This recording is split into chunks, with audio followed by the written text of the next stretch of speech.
Hello dear students, आप सभी का आपके यूट्यूब चैनल कवरऑल एग्ज़ाम्स में स्वागत है।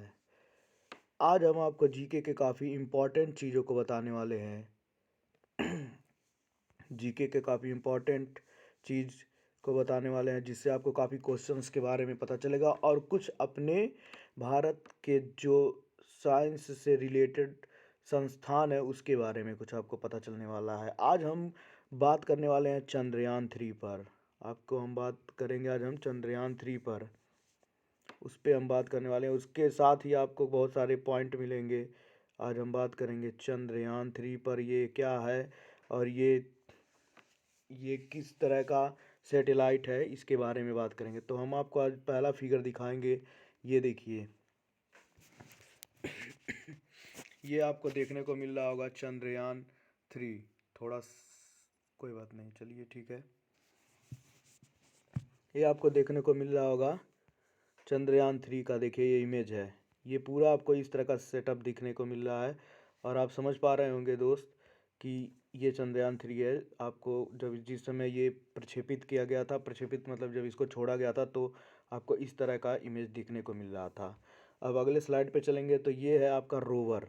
रोवर जो चंद्रमा की सतह पर, ये जो है रोवर जो है, जो लैंड किया था और ये जिसने जिसने वहाँ पर चल करके इतिहास रच दिया, अपने देश का इतिहास रच दिया कि मून के सतह पर चलने वाला रोबोट जो साउथ पोल पर भेजा भेजा जो इंडिया पहला देश बन चुका, भारत अपना देश पहला बन चुका है जिसने किसी रोबोट को उतारा है। ठीक है दोस्त, फिर अगले स्लाइड पर चलेंगे। ये देखिए, ये भी आपको देखने को मिल रहा होगा, ये इसको बोलते हैं, ये देखिए ये ऑर्बिटर है, ये ऑर्बिटर है और ये आपका लैंडर है, लैंडर। तो ऑर्बिटर एक तरह का क्या होता है कि समझ सकते हो, व्हीकल होता है, व्हीकल जो लैंडर को ले करके जाता है उसकी मून के सतह के नज़दीक तक। ठीक है, ये है लैंडर। आपको मैं फिर से दिखा देता हूँ।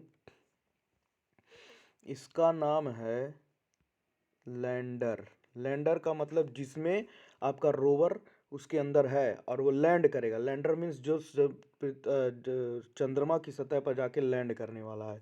दूसरा ये है रोवर, इसका नाम है रोवर। अभी मैं इसका नाम भी आपको बताऊंगा कि इसका नाम क्या रखा गया है। भारत साइंस प्रौद्योगिकी संस्थान, प्रौद्योगिकी संस्थान ने इसका नाम क्या दिया है और इसका नाम क्या दिया है और फिर इसका इस ऑर्बिटर का नाम क्या दिया है। ठीक है दोस्त, उससे पहले कुछ इतिहास जान लेते हैं। अब देखिए, जहाँ पर ये अपना चंद्रयान 3 जहाँ लैंड किया था, देख सकते हैं आप। ठीक है, चंद्रयान 3।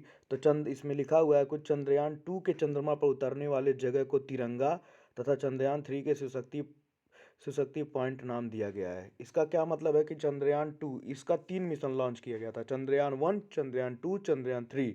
तो चंद्रयान 1 अनसक्सेसफुल नहीं रहा, वो वहाँ पर लैंड नहीं करना था, उसको उसका उद्देश्य ही लैंड करना नहीं था। चंद्रयान 2 भी सफल नहीं रहा क्योंकि वो जो है चंद्रयान 2 गया पर वो सेफली लैंड नहीं हुआ, उसका हार्ड लैंडिंग हो गया, मतलब कह सकते हैं सॉफ्ट लैंडिंग नहीं हुआ उसका। ठीक है, तो ये चंद्रयान 2 का, लेकिन वो जहाँ जिस सतह पर उतरा था, मून के जिस सतह पर उतरा था, सतह पर जिस जगह पर उतरा था, उसका नाम तिरंगा पॉइंट दिया गया है।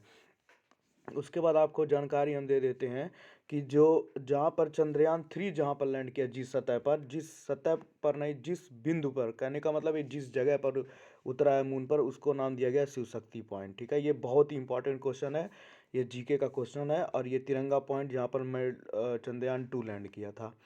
फिर आप देख सकते हैं यहाँ पर कि आपको इस तरह का इमेज देखने को बहुत ही ज़्यादा ही मिला होगा टेलीविज़न में, क्योंकि ये देखिए ये लैंड करने भी जा रहा है, ये इस मून के सतह पर लैंड करेगा। तो ये थोड़ा सा उसका टिल्ट फिगर है, ये मून के तल पर लैंड करने के लिए वो जा रहा है। ठीक है, ये वाला इमेज आपको इंटरेस्टिंग लगेगा, ये वाला इमेज भी आपको देखने को काफ़ी अच्छे से मिला होगा।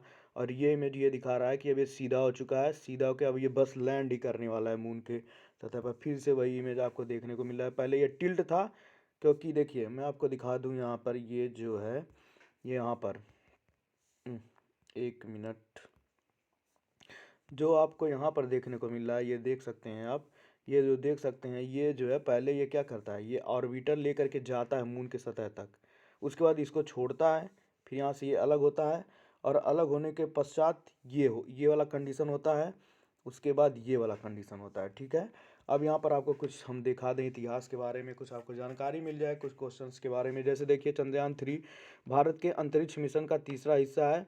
मतलब चंद्रयान 1, चंद्रयान 2, चंद्रयान 3 जो चंद्रमा की सतह पर गया है, यह तिरुवनंतपुरम के इसरो अंतरिक्ष संगठन द्वारा प्रबंधित हुआ। मतलब तिरुवनंतपुरम के जो अंतरिक्ष संगठन जो है, वहाँ पर इसरो का जो वहाँ पर संस्थान केंद्र है तिरुवनंतपुरम में, वहाँ से इसको छोड़ा गया। इस मिशन का मुख्य उद्देश्य चंद्रमा की उत्तरी हेमिस्फीयर में उच्च स्थानीय कार्बन डाइऑक्साइड की खोज करना है। मतलब वहाँ पर गैसेस के खोज करने के लिए निकला था। और चंद्रयान 3 की कुछ मुख्य जानकारियाँ देख सकते हैं आप। जैसे इसका लॉन्च कब किया गया, इसको लॉन्च तिथि जो इसका था वो था आपका चंद्रयान 3 का प्रक्षेपण का लॉन्च तिथि था 14 नवंबर 2021। कौन से पेलोड के साथ, इसके पेलोड का मतलब किस में उसको डाल के रखा गया था, जिस रॉकेट में डाला गया था उसका नाम था GSLV MK3 M1 रॉकेट। इसमें इसको डाल करके भेजा गया था। काफ़ी मजबूत और ये काफ़ी सक्षम रॉकेट माना गया, जो वहाँ तक गया, अच्छे तरीके से ले जाकर लैंड करा। और पहला संपर्क देखिए क्या है, चंद्रयान 3 ने 2022 के मई महीने में चंद्रमा की सतह पर सफलतापूर्वक संपर्क स्थापित कर लिया था। और उसके बाद यहाँ आप देख सकते हैं तीसरा नंबर जो है, उपयोगी औजार। इसमें कौन कौन से, इसमें विभिन्न उपयोगी औजार शामिल हैं जो खोज और अनुसंधान के लिए डिजाइन किए गए हैं। जैसे कि चंद्रकांता स्पेक्ट्रोमीटर, इसका नाम है चंद्रकांता, जो इसके अंदर स्पेक्ट्रोमीटर लगा हुआ है। थर्मल इमेजिंग व्यापकता, थर्मल सेंसर लगा हुआ है, एल्कोहल सेंसर लगा हुआ है। उसके बाद आप 4 नंबर पे देख सकते हैं वैज्ञानिक लाभ। इससे क्या होगा, चंद्रयान 3 के माध्यम से वैज्ञानिक को चंद्रमा की उत्तरी हिममंडल में कार्बन डाइऑक्साइड की मात्रा में सुधार की संभावना है, जिससे यह भूमि के जलवायु परिवर्तन समझने में मदद कर सकता है। मतलब वहाँ पर वहाँ की ज़मीन के स्टडी करने के लिए, वहाँ का इन्वायरमेंट स्टडी करने के लिए चंद्रयान 3 को भेजा गया, वो भी साउथ पोल पे। आप समझ पा रहे होंगे। अब यहाँ आप देखने को मिल जाएगा कितने हिस्से थे इसके। चंद्रयान 1 के कितने हिस्से थे, तो आर्गोसी, चेन और चांदनी यान था। ठीक है, 2 नंबर पे क्या था, 2 नंबर वाले में क्या था, ऑर्बिटर था, विक्रम लैंडर था, और रोवर प्रज्ञान। जो मैंने आपको शुरुआत में बात किया है कि इसके नाम क्या है ऑर्बिटर, तो ऑर्बिटर का तो कोई नाम था नहीं है, पर लैंडर का नाम था विक्रम और रोवर का नाम था प्रज्ञान। इसको आप बहुत ही अच्छे से याद कर लीजिए।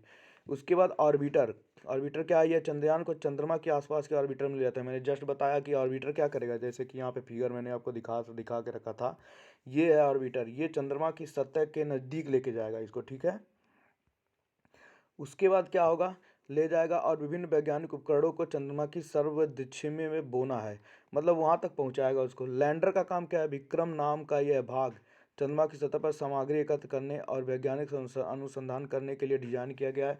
मतलब जब ऑर्बिटर लेके जाएगा, फिर लैंडर उसकी सतह पर उतरेगा और फिर वहां पर भी वो भी स्टडी करेगा। फिर उसमें से प्रज्ञान रोवर निकलेगा तो प्रज्ञान रोवर चंद्रमा की सतह पर गति से चलकर, अब वो उसके ऊपर रोबोट है, उसमें पहिए लगे हुए हैं, जैसा कि मैं यहाँ पे फिगर में आपको दिखा सकता हूँ, ये है वो। वहाँ लैंडर से निकलेगा लैंडर से निकल के उसके मून की सतह पर चलेगा और चल करके क्या करेगा, विभिन्न तरीकों की जांच और पड़ताल करेगा। ठीक है, बहुत ही इंपॉर्टेंट क्वेश्चन है।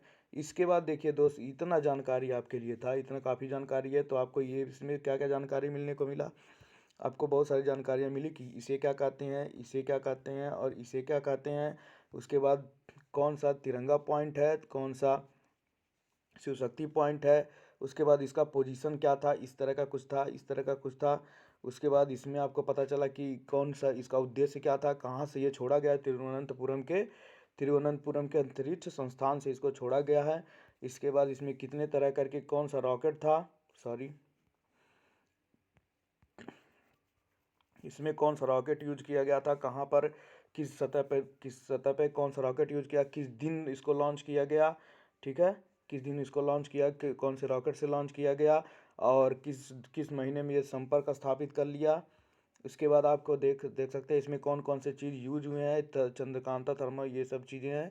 उसके बाद इसमें कितने तरह के हिस्से थे, तो पहले वाले के है चंद्रयान 1 में ये सब था, चंद्रयान 2 में ये सब था, और चंद्रयान 3 में जो है भी यही इसी था, क्योंकि विफल हो चुका था, फेल हो चुका था, तो फिर से वही चीज़, उसका नाम वही फिर से विक्रम रखा गया। और इस बार वो सफलतापूर्वक जा कर के साउथ पोल पे उतर गया। ठीक है, तो दोस्त काफ़ी जानकारी हम आपको देते हैं, तो इसके लिए आपको हमारे चैनल को लाइक करना है, कमेंट करना है और सब्सक्राइब करना है, और उस कमेंट करके आपको कुछ न कुछ चीज़ों को हमको बताना है, और जो आपको जिस टॉपिक पे आपको वीडियो चाहिए वो टॉपिक आप हमको बता सकते हैं। ठीक है दोस्त, तो आज के लिए बस इतना ही, धन्यवाद।